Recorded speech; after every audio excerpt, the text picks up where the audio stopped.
आपण करतोय एक हैदराबादी थाळी आणि या थाळीसाठी आपली जी पहिली रेसिपी आहे ती आहे बगारा बैंगन.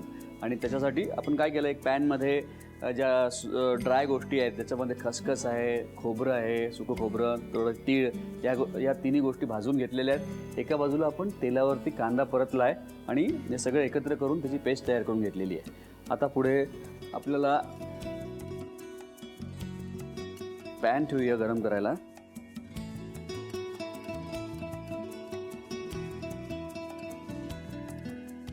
ही जी वांगी आहेत ना ती त्याला कट्स देऊ आपण. बरं, एक आणखीन एक गोष्ट म्हणजे हैदराबादी क्युझिनमध्ये व्हेजिटेरियन रेसिपीज पण भरपूर आहेत बरं का. मिरचीपासनं बनतात, बटाट्यापासनं आहेत, बैगनपासनं आहेत.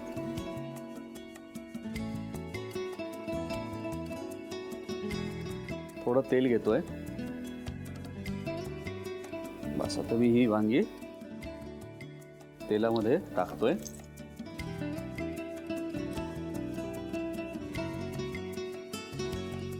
मिरच्या पण आपण कापून ठेवूया.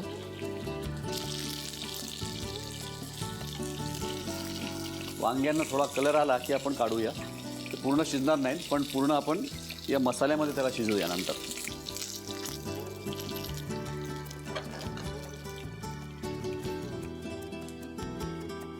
थोडं तेल गरम आहे की बंद करतोय.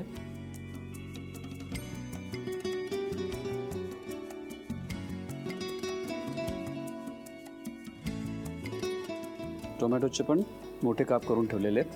आता जी वगार द्यायची आपल्याला, म्हणजे जे तडका द्यायचा आहे त्याच्यासाठी आपण या सगळ्या गोष्टी तिथे ठेवलेल्या आहेत. मिरच्या आपल्याला सगळ्यात नंतर टाकायच्या आहेत.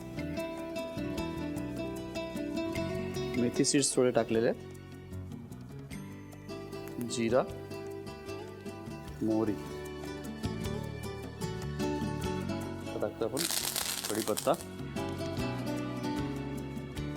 हळद आणि लाल तिखट पण टाकून घेतलंय आपण. त्याचबरोबर ही टाकतोय पेस्ट. थोडंसं पाणी टाकतोय.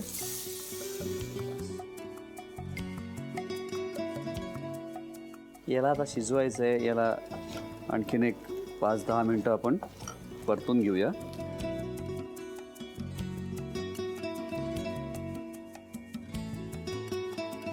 थोडं पाणी टाकतोय. त्याच्यात थोडंसं मी आता आलं लसणाची पेस्ट टाकतोय. हे नंतर टाकतोय कारण की मला खूप स्ट्रॉंग त्याचा फ्लेवर नको आहे आलं लसणाचा. त्याचबरोबर थोडा माइल्ड त्याच्यामुळे एक म्हणजे खूप जास्त स्ट्रॉंग व्हायला नको, त्या दृष्टीने मी आत्ता आलं लसणाची पेस्ट टाकलेली आहे. आणि आता मी याच्यामध्ये टाकणार आहे चिंचेचा कोळ. त्याच्या आधी आपण टाकूया वांगी याच्यामध्ये. वा, आता ही वांगी याच्यामध्ये आपल्या ग्रेव्हीमध्ये शिजवून घ्यायची आहेत. चिंचेचा कोळ पण याच्यात टाकतोय मी. Paneer mushroom stick with barbecue sauce करण्यासाठी लागणारे साहित्य: किसलेलं गाजर, उकडलेला बटाटा, पनीर, तांदूळाचं पीठ, रवा, मटार, मशरूम, कोबी, मीठ, मिरची, कोथिंबीर आणि बार्बेक्यू सॉस. कृती: प्रथम एका बाउलमध्ये किसलेलं गाजर, उकडलेला बटाटा, कुस्करलेलं पनीर, मटार, मशरूम, हिरवी मिरची, कोथिंबीर, कोबी, मीठ आणि तांदूळाचं पीठ घालून सर्व एकजीव करून घ्यावं. तयार मिश्रणाच्या स्टिक बनवून रव्यामध्ये घोळवून गरम तेलात तळून घ्याव्यात आणि सर्व्ह कराव्यात. मामी, कोणता भक्त हाक मारतो आहे? ध्यानात इतके मग्न आहात. बाणाईला भेट घ्यायची आहे देवी. वाटलंच मला. ती अस्वस्थ असणं स्वाभाविकच आहे. तिच्या दृष्टीने हे सारंच गोंधळून टाकणार आहे. अशा वेळी तिला तुम्हाला किंवा मला भेटावं असं वाटणं हे स्वाभाविक आहे. नमस्ते अंकल जी. वो हमें आपसे कशा करता आलास तू इथे? विकीची चाळी करायला? काय समजतो काय स्वतःला तू? अरे आजारपणात माझा जीव वाचला म्हणून घरातल्या पोरी बाळींवर. अरे कुठून कुठून येता तुम्ही, नाही ते उद्योग धंदे करता इथं. खपवून घेणार नाही मी सांगतो तुला. मी फार वाईट माणूस आहे, लक्षात ठेव. पोलिसात देणार होतो तुला. केवळ विकी आडवा आला म्हणून लक्षात ठेवलं, ते इथून दिंड काढणार होतो तुझी मी. मामा, आता आपण काहीच करू शकत नाही.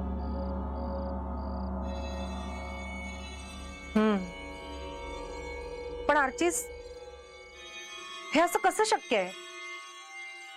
आपण तर सगळे आवाज रेकॉर्ड केले होते ना, राईट? हो, मग हे असे कोणते आवाज रेकॉर्ड झाले जे आपल्याला ऐकूच आले नाहीत? I mean, how can it be possible?